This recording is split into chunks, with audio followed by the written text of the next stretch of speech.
1895, à Madanapal, dans le sud de l'Inde, cet enfant d'une famille brahmanique très pauvre fut découvert à l'âge de 11 ans par Madame Annie Besant. Cette femme remarquable a la conviction que l'enfant doit devenir le futur instructeur du monde et qu'il saura trouver le message de vérité indispensable à notre temps. Voyage, études commencent pour Krishnamurti jusqu'au moment où il devra délivrer son message. Brusquement, en 1929, malgré l'affection et le respect qu'il porte à Madame Besant, Krishnamurti détruit toute l'organisation et déclare dans un discours remarquable que la vérité est un pays sans chemin. Depuis ce jour, il n'a cessé d'éclairer cette simple phrase, et ce soir, très exceptionnellement, il a accepté pour nous de parler en langue française, en votre nom, qu'il en soit ici remercié. Je voulais vous demander si l'enfance a une grande importance pour vous, au point de vue période de la vie. Chaque génération peut changer la manière de vivre. Oui. Mais il n'y a pas l'éducation juste. L'éducation moderne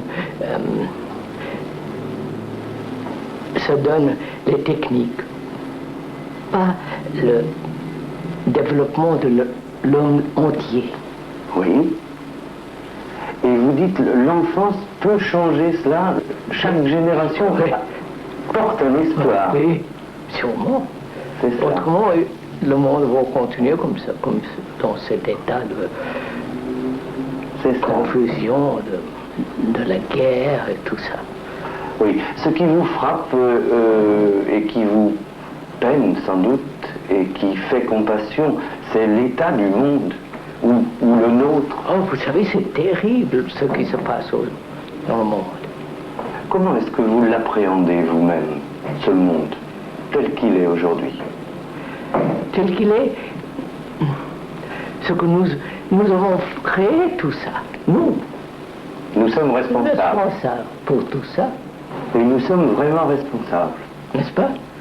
Est-ce que je prends un peu mon reste? Vous voulez, oui, si vous voulez, oui, il fait très chaud, vous avez, oui. Je peux? Vous pouvez.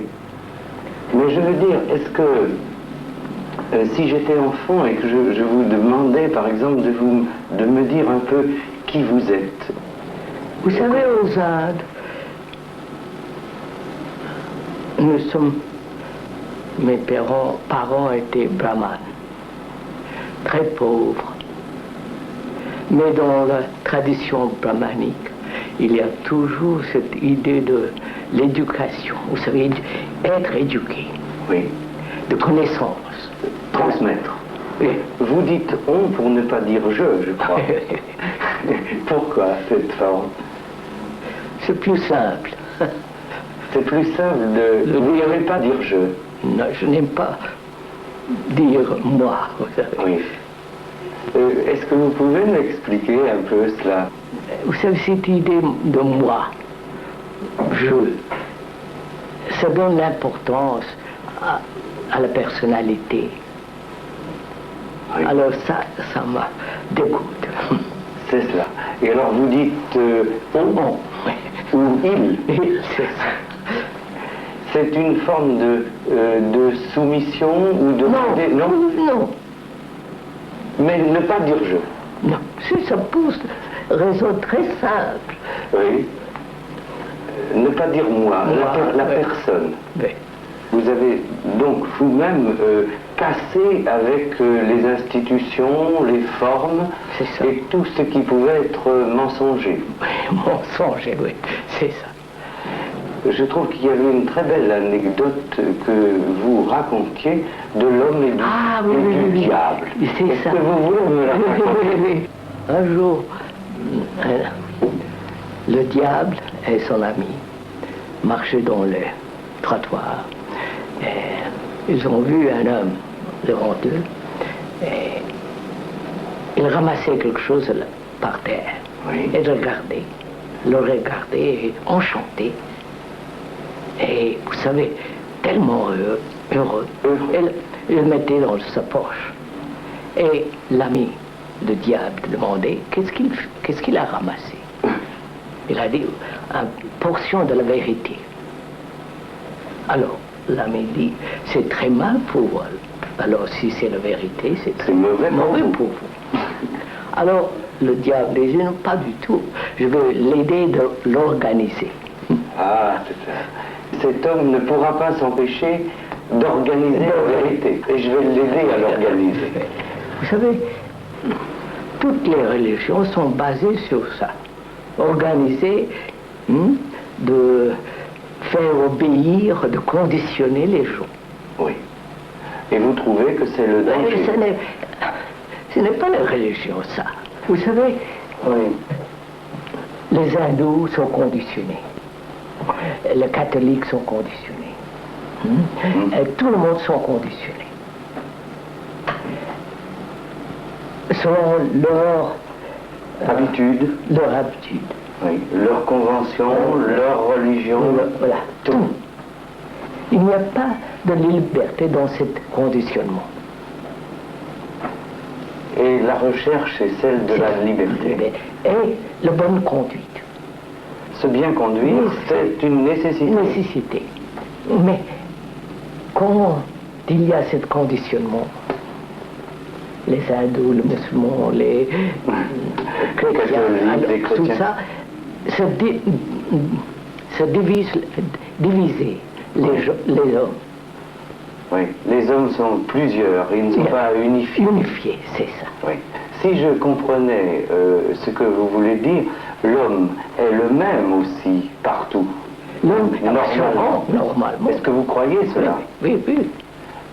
Donc, si la société le rend si différent, c'est quelque chose n'est pas juste, peut-être. C'est ça. La culture conditions man. Conditionne les hommes, oui, je vois bien. Cette culture divise les hommes. Oui. Donc, les hommes sont les uns contre les autres. Je comprends cela.